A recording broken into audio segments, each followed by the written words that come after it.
여러분, 오늘 전해드릴 소식은 단순한 뉴스가 아닙니다. 지금 이 순간 지구 반대편 남미 페루에서 대한민국 방위산업 역사가 다시 쓰이고 있습니다. 페루 육군 차륜형 장갑차 사업 K발롱발 100호. 많은 분들이 물어보셨습니다. 합의만 한 거 아니냐, 진짜 계약은 된 거냐? 말씀드리겠습니다. K808 100호 초도 물량 30대 6천만 달러 규모의 본 계약은 이미 체결되었고 이행이 진행 중입니다. 그리고 지난 12월 여기서 한 단계 더 올라갔습니다. K2 흡표전차 54대, K808 100호 41대, 총 104대 2조 9천억 원 규모의 기본 협약이 체결되었습니다. 올해 6월 최종 계약을 앞두고 있습니다. 초도 30대는 확정, 2.9조 전체 물량은 초읽기에 들어간 겁니다. 그런데 여러분, 이 기본 협약이 사실상 최종 계약이나 다름없다고 보는 이유가 있습니다. 경쟁국들이 왜 모두 탈락했는지를 보시면 이해가 되실 겁니다. 대한민국이 남미 대륙의 방산 교두보를 확보한 진짜 역사적인 순간입니다. 그런데 여러분, 이 계약이 성사되기까지 지난 3개월, 독일과 이탈리아가 왜 쫓겨났는지 아시면 이 계약의 무게가 완전히 달라집니다. 경쟁국들이 스스로 포기한 게 아닙니다. 포기할 수밖에 없는 조건이 있었습니다. 경쟁국들이 포기할 수밖에 없었던 그 조건, 지금부터 풀어드리겠습니다. 먼저 숫자부터 정리합니다. 총 사업 규모 2조 9천억 원. 이게 어느 정도냐면 우리나라 광역시 하나의 연간 예산에 맞먹는 돈입니다. 단일 방산 수출 계약으로 이 규모가 남미에서 나왔다는 것 자체가 전례가 없습니다. 계약 구조를 보면 더 놀랍습니다. 1단계 2026년부터 2028년까지 K80800호 99대와 K2 흑표전차 46대를 수출합니다. 그리고 2단계, 여기가 핵심인데요. 2029년부터 2040년까지 K808 181대와 K2 104대를 페루 현지에서 직접 생산합니다. 총 430대. 현대로템은 이를 위해 2억 7천만 달러, 약 3,600억 원을 투자해서 페루 리마 루리간초에 조립 공장을 이미 세웠습니다. 바로 이 현지 생산이 경쟁국들이 포기한 이유입니다. 페루에는 페이미법이라는 게 있습니다. 법률 제31684호로 군수 조달 시 자국 국영 무기 공장인 페이미 SAC를 반드시 참여시켜야 합니다. 제조 가치의 30%를 페루 현지에서 조달해야 한다는 조건입니다. 용접, 차체 가공, 전기 시스템, 유압 장치까지 전부요. 독일, 이탈리아, 폴란드. 전통적인 방산 강국들은 우리가 만든 걸 사라는 완제품 납품 모델만 고집했습니다.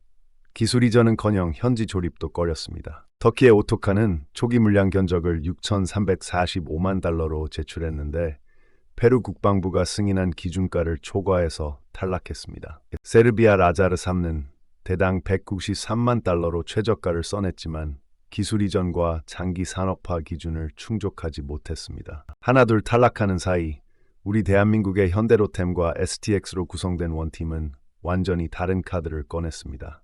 페임을 단순 하청이 아닌 동등한 파트너로 대우하겠다. 기술을 통째로 이전해서 페루가 스스로 만들 수 있게 해주겠다. STX는 이미 페루에서 10년 넘게 해군 사업을 수행하며 신뢰를 쌓아온 기업이었고 현대로템은 현대자동차 그룹의 정밀 제조 역량을 등에 업고 있었습니다. 국가 간 거래 G2G 방식으로 정부가 직접 보증하는 금융 패키지까지 올렸습니다. 경쟁자들이 도저히 따라올 수 없는 조합이었던 겁니다. 근데 여러분, 여기서 의문이 하나 생기실 겁니다. 아무리 조건이 좋아도 장갑차 성능 자체가 안 되면 소용없는 거 아니냐? 맞습니다. 특히 페루는 세계에서 가장 극한의 지형을 가진 나라 중 하나입니다. 그런데 K808 100호의 스펙을 보시면 왜 유럽제가 애초에 상대가 안 됐는지 바로 이해가 되실 겁니다. 유럽제가 상대가 안 됐다. 제가 이렇게 말씀드린 이유를 수치로 보여드리겠습니다. 페루의 지형을 먼저 떠올려 보십시오. 서쪽에는 태평양 연안의 사막지대, 가운데에는 해발 4,000m가 넘는 안데스 산맥, 동쪽에는 아마존 열대우림입니다. 사막, 고산, 밀림, 이 세 가지 극한을 하나의 장갑차로 커버해야 합니다. K808 100호의 전투 중량은 20톤입니다. 최종 경쟁 모델이었던 터키 오토카 아르마가 24톤에서 27톤이었으니 확연히 가볍습니다. 가벼우면 뭐가 좋으냐? 안데스 산맥 해발 4,000m에선 공기가 희박해서 엔진 출력이 평지 대비 최대 30%까지 떨어집니다. 이 상황에서 27톤짜리와 20톤짜리의 차이는 단순한 무게 차이가 아니라 작전 수행이 되느냐 안 되느냐의 차이입니다. 420마력 현대 터보 디젤 엔진, 톤당 마력의 출력비, 도로에서 시속 100km, 물 위에서 시속 8km로 자체 도하가 가능한 완전 수륙 양용입니다. 아르마는 수륙 양용이 선택 사양이었습니다. K808은 기본입니다. 등판 능력 60%, 각도로 31도 경사를 올라갑니다. 횡경사 30%에서도 안정주행, 항속거리 800km, 서울에서 부산을 2번 왕복하는 거리입니다. 이제 생존성을 봐야 합니다. K808의 보병 탑승석은 바닥이 아니라 천장에 매달려 있습니다. 지뢰나 급조 폭발물이 차량 하부에서 터졌을 때 폭발 충격이 병사에게 직접 전달되는 것을 원천 차단하는 방폭 설계입니다. 전면 14.5mm 철갑탄 방어, 측면 12.7mm 중기관총 방어. 현대위아가 개발한 원격 무장 체계로 승무원이 차체 밖에 노출되지 않고도 12.7mm 기관총과 40mm 유탄 발사기를 운용합니다. 중앙 타이어 공기압 조절 시스템으로 사막의 모래밭에서는 접지면을 넓히고 포장도로에서는 공기압을 높여 고속 주행하는 것까지 이동 중에 전환이 가능합니다. 독일의 복서, 이탈리아의 슈퍼 AB, 기술적으로 훌륭한 차량들입니다. 하지만 유럽의 포장도로와 평원을 기준으로 태어난 장갑차들입니다. K808은 한반도의 험준한 산악지형에서 태어났습니다. 안데스 산맥의 4,000m 고지를 뚫어야 하는 나라에게 어떤 차가 맞겠습니까? 답은 처음부터 정해져 있었던 겁니다. 그런데 여러분, 이 계약의 진짜 무서운 점은 K808 100호 하나로 끝나지 않는다는 데 있습니다.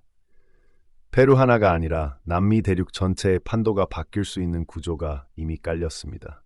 남미 대륙 전체의 판도가 바뀐다. 과장이 아닙니다. 구조를 보시면 이해가 됩니다. 페루 루리간초에 세워진 현대로템 조립공장. 이 공장이 페루군 납품용으로만 돌아갈까요? 아닙니다. 이 공장은 남미 전체를 겨냥한 정비, 수리, 정밀검사 거점이 됩니다.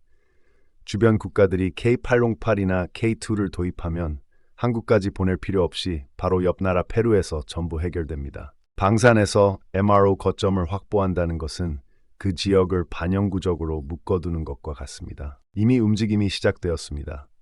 칠레는 기아 경전술 차량 KLTB 통신 변형 모델 도입을 확대하고 있고, 브라질은 한국과 해군 함정 건조 및 지상체계 협력을 탐색하고 있습니다. 남미 국가들이 한국을 선택하는 이유가 가격 때문만이 아닙니다. 미국 장비에는 정치적 조건이 따라옵니다. 러시아 장비는 우크라이나 전쟁 이후 부품 공급이 사실상 끊겼습니다. 유럽 장비는 비싸고 납기가 느립니다. 반면 한국은 한반도 안보 상황 때문에 생산 라인을 한 번도 멈춘 적이 없습니다. 항상 가동 상태인 뜨거운 산업 기반. 서방이 냉전 이후 생산 역량을 축소했을 때 한국은 계속 만들고 있었던 겁니다. 시프리 통계로 보면 한국의 글로벌 무기 수출 점유율은 2015년에서 2019년 0.9%에서 2020년에서 2024년 2.2%로 144% 급등했습니다. 세계 순위 12위에서 10위, 연간 수출 계약은 평균 3조 원대에서 최근 10조에서 23조 원 수준까지 폭발했습니다. 10년 전 수출의 90%가 터키와 인도네시아에 집중돼 있었는데 지금은 두슴 3개국의 주요 무기 체계를 수출합니다. 유럽, 동남아, 중동에 이어 남미까지 뚫렸습니다. 대한민국 방위산업이 문자 그대로 전 세계를 무대로 움직이고 있는 겁니다. 여러분, 여기서 한 발짝 물러서서 이 전체 그림을 한번 보시죠. 이게 단순히 장갑차 몇백 대 팔았다는 이야기가 아닙니다. 이게 단순히 장갑차를 팔았다는 이야기가 아닌 이유 말씀드리겠습니다. 1970년대 대한민국은 M16 소총 한 자루를 만들기 위해 미국의 기술 지원을 받아야 했던 나라였습니다. 방위산업이라는 말 자체가 사치처럼 느껴지던 시절이었습니다. 근데 지금 2026년 우리가 만든 장갑차와 전차가 지구 반대편 남미 대륙에서 현지 생산됩니다. 우리 기술로, 우리 브랜드로, 우리 이름을 걸고요. 페루 육군이 1970년대에 들여온 소련제 T-55 전차와 프랑스제 AMX-13 경전차, 반세기 된 냉전의 유산을 걷어내고 그 자리를 채우는 것이 대한민국의 K2 흑표와 K808 백호입니다. 독일을 이겼습니다. 이탈리아를 이겼습니다. 터키를 이겼습니다. 세르비아를 이겼습니다. 폴란드를 이겼습니다. 어떤 방산 강국도 내밀지 못한 조건, 기술 이전과 현지 생산이라는 카드를 우리만이 제시할 수 있었기 때문입니다. 2조 9천억 원. 이 숫자는 매출이 아닙니다. 대한민국이라는 나라가 세계 방산 시장에서 어디에 서 있는지를 찍은 좌표입니다. K808 백호가 안데스 산맥 4,000m 고지를 오르는 그 순간 그 차체에 새겨진 이름은 대한민국입니다. 여러분은 이 소식을 들으시고 어떤 생각이 드셨습니까? 대한민국 방산 수출의 다음 목표는 어디여야 한다고 보시는지, K808 백호와 K2 흑표 중 어떤 장비가 더 대단하다고 느끼시는지 댓글로 여러분의 생각을 꼭 남겨주십시오. 구독과 좋아요, 알림 설정까지 부탁드립니다. 대한민국 방산의 다음 빅뉴스, 이 채널에서 가장 빠르게 전해드리겠습니다.